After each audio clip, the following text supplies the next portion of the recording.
The sanity perspective. From this point of view, Teddy Daniels, Leonardo DiCaprio, is sane, and the events on Shutter Island are part of a massive conspiracy. So basically what happens: Teddy believes he is a U.S. Marshal investigating the disappearance of Rachel Solando, a patient at Ashecliffe Hospital for the criminally insane. Over time, he becomes suspicious of the staff, particularly Dr. Cawley, Ben Kingsley, suspecting unethical experiments on patients. The ending was at the lighthouse. Dr. Cawley reveals that Teddy is actually Andrew Laeddis, a patient at the facility. He's been delusional since murdering his wife, Dolores, after she drowned their 3 children. According to this view, some viewers interpret this as a manipulation tactic by the hospital staff, meant to discredit Teddy's discoveries about the hospital's dark secrets. And in the final line, when Teddy asks, which would be worse, to live as a monster or to die as a good man, it suggests he'd rather accept lobotomy than continue fighting against the institution.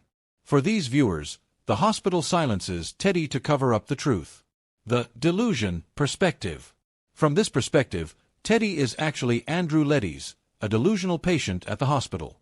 So basically what happens: Teddy/Andrew created the Rachel Solando persona as part of an elaborate defense mechanism to avoid facing the reality of his past. His belief in a conspiracy is a symptom of his psychosis. The staff, including Dr. Cawley and Dr. Sheehan, Mark Ruffalo, stage an elaborate role-play to help him confront the truth.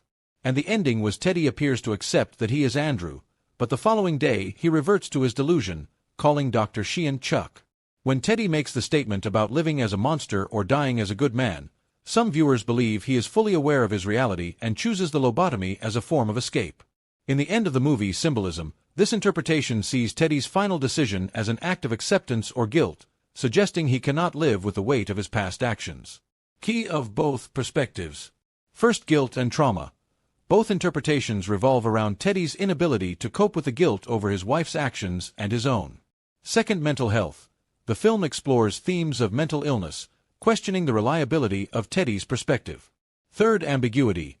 The film intentionally leaves the truth unclear, encouraging viewers to decide for themselves. Which interpretation resonates depends on the viewer's belief in Teddy's sanity or insanity. The film masterfully blurs the line between reality and delusion, ensuring its ending remains a topic of discussion.